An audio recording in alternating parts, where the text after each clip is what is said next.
Hello ladies and gentlemen, and welcome to another Is It Worth the Gold video. Today we are looking at the STG/STG Guard, the Tier 8 Premium Russian Medium Tank. So, whenever Wargaming releases new Russian premiums, we're always afraid of them being completely broken and overpowered, and the good news is this is not one of them.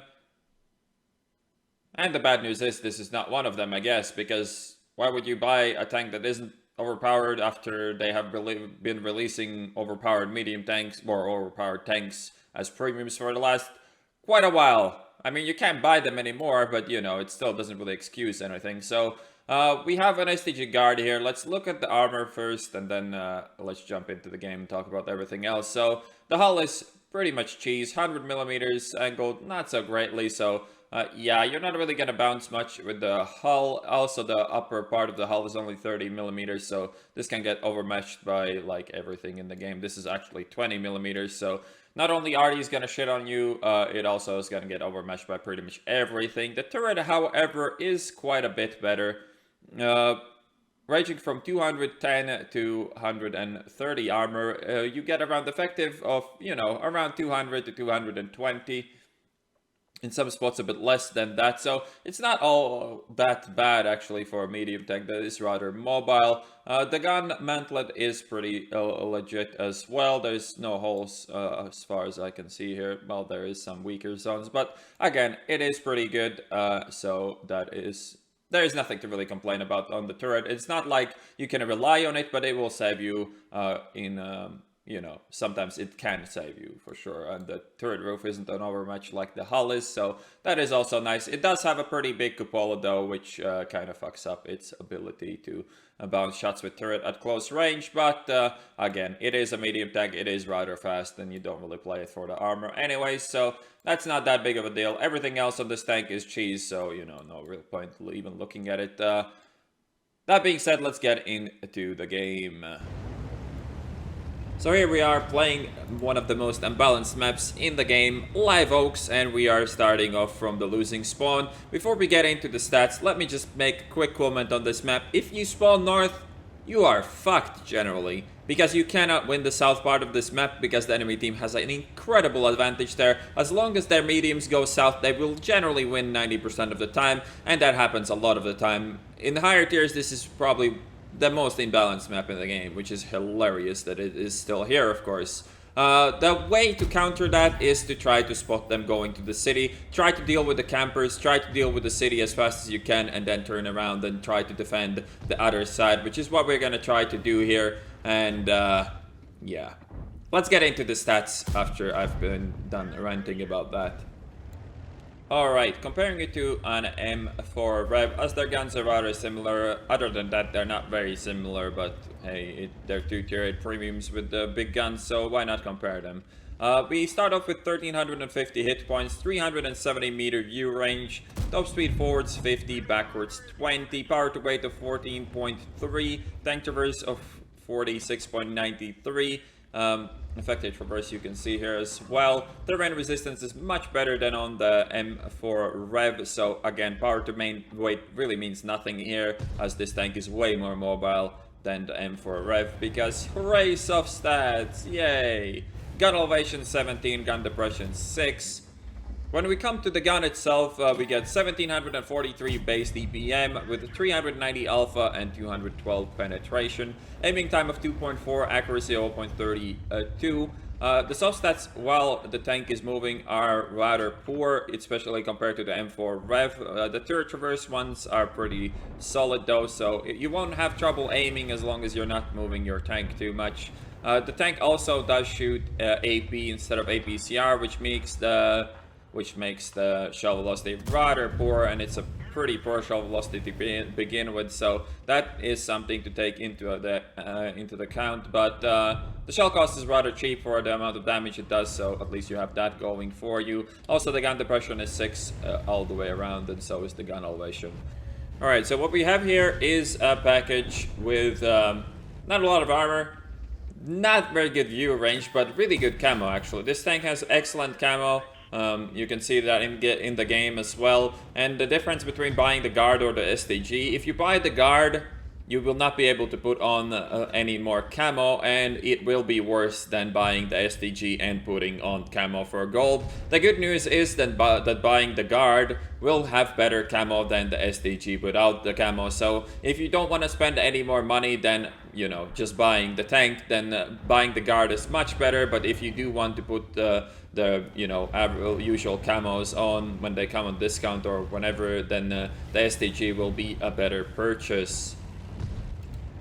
So yeah, this is a pretty unique tank. It's not very flexible, but it gets away with not being very flexible because it does 390 alpha, and because of that, in my book, this is just flat out better pretty much than every tank that doesn't do more than 250 damage. The Russian other mediums will be better if you're top tier, but this is definitely better if you need to shoot higher tiers or, you know, anything like that. This trade's much better, and the armor is gonna be a bit irrelevant, even though now the new Russian mediums can tank even some tier 9s and 10s. Their guns are just so lackluster that they're gonna be struggling to make any money. When it comes to the gun, this is one of the better guns you get on medium tanks at tier 9. Even though the DPM is shit, it's not that bad because the 390 alpha kind of makes up for that. Here we just barely missed out on that shot.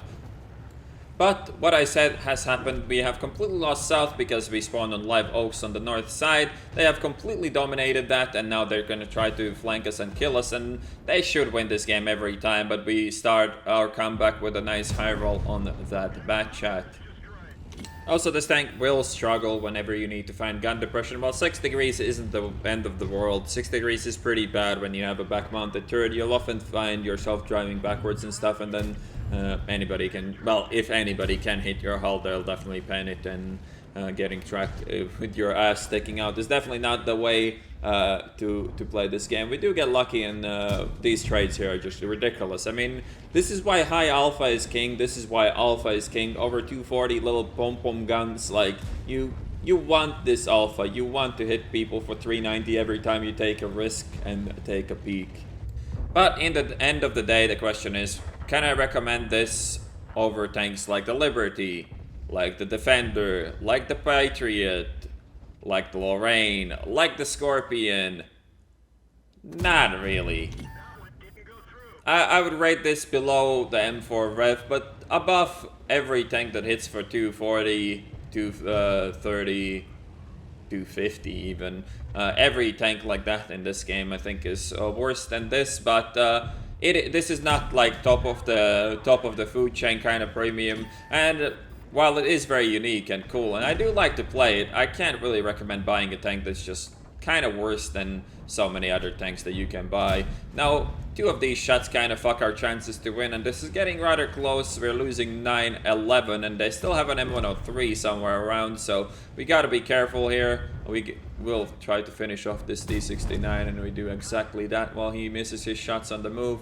We could finish off the Skoda here as well, but I just don't want to overpeak this. I should have done it a bit faster while he was still reloading, but we're just waiting for our reload. The good news about this reload as well is that you get to get unspotted every time you want to shoot. The reload is around 11 seconds, so that is really a downside to have bad reload. That also the time it takes to reload on this is kind of nice for getting unspotted and never peeking while spotted, really. Here we see one of those occasional bounces that you do get with this turret every once in a while, and we're just gonna finish off this E50 and call it a day. And this is why you don't use the bitch gun on the E50. The 240 alpha gun is just a joke, and this is why alpha is king, and yeah. It's pretty safe to say that I was the main reason we won this game. Again, this is the kind of play I would recommend from the north. Try to spot the campers on the hill, try to cut them off, try to deal with the city, and then come back. You cannot win south side of this map, and if you go there, you're just gonna lose and die. So I would highly recommend against that if you spawn north, unless you want to camp in A0, A1, or, well, yeah, A0, B0 kind of area. So now we're looking for the 703.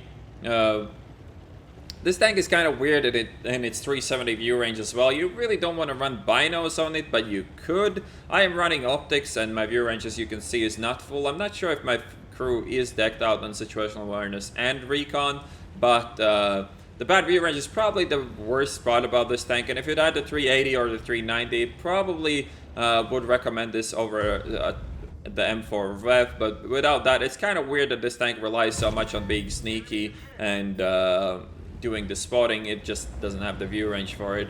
And now we find the last M103, the last stand of the potato. I don't know what was he doing here the entire game, but we're happily pumping 390 after 390 into his tank, and he only has one shot left in him. I should have really gone and killed him. I don't know why I'm playing so passive. This should have been my kill every time, but I realized that too late and I don't pick it up.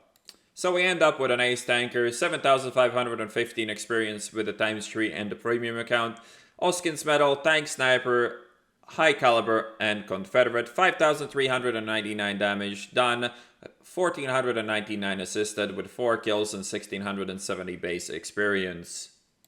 And we end up making a bit over 140,000 credits. So in the end, the STG, the Guard, is definitely not a bad premium, but it is not really competitive with the premiums we have seen recently, like the Defender, like the Scorpion, like all the OP shit, right?